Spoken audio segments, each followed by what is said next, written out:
السلام علیکم دوستو، کیسے ہیں آپ لوگ؟ خیریت سے ہیں؟ ٹھیک ٹھاک ہیں؟ امید ہے آپ لوگ خیریت سے اچھے ہوں گے۔ آج ہم ریئیکشن کریں گے طلحہ احمد نام کے یوٹیوب چینل پہ۔ بھائی بہت وائرل بچہ جا رہا ہے آج کل، اور جو کنٹینٹ بناتا ہے، جس طرح کا معاشرے میں کام ہو رہا ہے اسی طرح کا کنٹینٹ بناتا ہے۔ تو چلیے شروع کرتے ہیں اپنی آج کی ویڈیو۔ آج جب سو کر اٹھا تو یاد ہی نہیں آ رہا تھا کہ میں کہاں آ گیا ہوں۔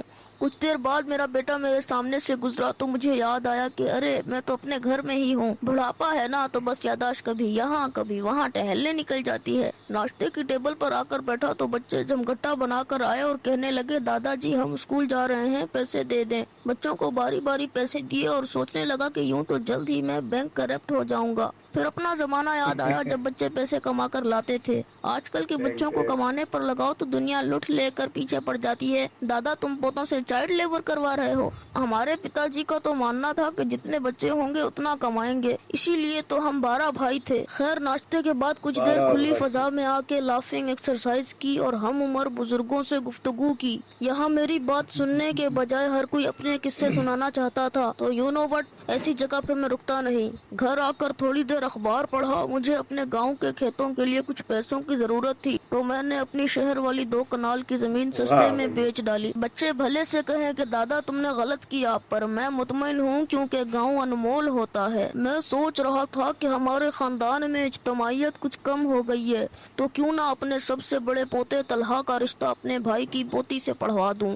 شام میں جب میرا بیٹا جاب سے گھر آیا تو فوراً اسے اپنے پاس بلایا اور کہا کہ میں جانتا ہوں تم تھکے ہوئے آئے ہو، پر مجھے تم سے زیادہ تھکاوٹ ہو رہی ہے، اس لیے پہلے میرے سر کی مالش کرو اور ٹانگیں دباؤ۔ کھانے کے بعد میٹھے کی پیالی لے کر بیٹھا ہی تھا کہ میرا ڈاکٹر نواسا آ نکلا۔ مجھے میٹھے سے ہاتھ صاف کرتا دیکھ اس نے وہ تقریر شروع کی کہ سارا مزہ ہی کرکرا ہو گیا، اور آئندہ کے لیے میٹھا تو کیا ملنا تھا، چائے بھی پھیکی کروا گیا۔ خیر رات میں سونے سے پہلے ٹی وی چلایا تو پتا چلا کہ ہمارے ملک میں اولڈ ایج ہوم کی تعداد بہت تیزی سے بڑھتی جا رہی ہے۔ یہ خبر سن کے مجھے بہت غصہ آیا کہ جو والدین پال پوس کے بچوں کو بڑا کرتے ہیں انہی کو ان کی اولاد بڑھاپے میں گھر رکھنے کو تیار نہیں ہے۔ بڑے افسوس حقیقت کے بتا رہا ساتھ ہے یہ میں نے بچہ، ان حقیقت۔ اولادوں کے لیے ہدایت کی دعا کی اور سونے چلا گیا۔ اب آپ سے کسی اور دن ملاقات ہوگی۔ آج صبح صبح گلف لگا جبہ پہن کر اور ووگ وسٹا کا پرفیوم لگا کر میں کانفرنس ہال آ بیٹھا جہاں اسلامی سربراہی اجلاس ہونا تھا۔ یہ اجلاس نہایت ہی غیر معمولی اہمیت کا حامل تھا کیونکہ اس میں ہم اسرائیلی ظلم کو روکنے کی مختلف تجاویز پر غور جو کرنے والے تھے۔ یہاں میں سب سے پہلے آپ کو عظیم سلطنت عثمانیہ کے وارث سے ملوانا چاہتا ہوں، جن کے باپ دادا نے بھلے ہی بیت المقدس کے لیے اپنا لہو بہایا ہو، لیکن یہ غاصب ریاست کے کاروباری شراکت دار ہیں۔ ان کے برابر میں رونق افروز یہ فارس کی عظیم الشان ریاست کا تسلسل ہیں، جن کی خاص بات یہ ہے کہ ان کے 1000 بم پھینکنے پر ایک بھی غاصب سپاہی نہیں مرتا اور مجاہدوں کی صف اول کا سپاہی ان کی حفاظت میں مارا جاتا ہے۔ یہ نہایت ہی مالدار عرب امارات کے حاکم ہیں۔ ان کی صبح و شام عیاشیاں ہی ختم نہیں ہوتی، اور یہ اسلام کے صحیح قلعے اور بات ہے۔ اسلام کے ایٹم بم کے خالق ہیں، جن سے اپنے میزائلوں کا رخ بھی دشمن کی طرف نہیں موڑا جاتا، اور یہ صرف گانا بجا کر اسرائیل جا جا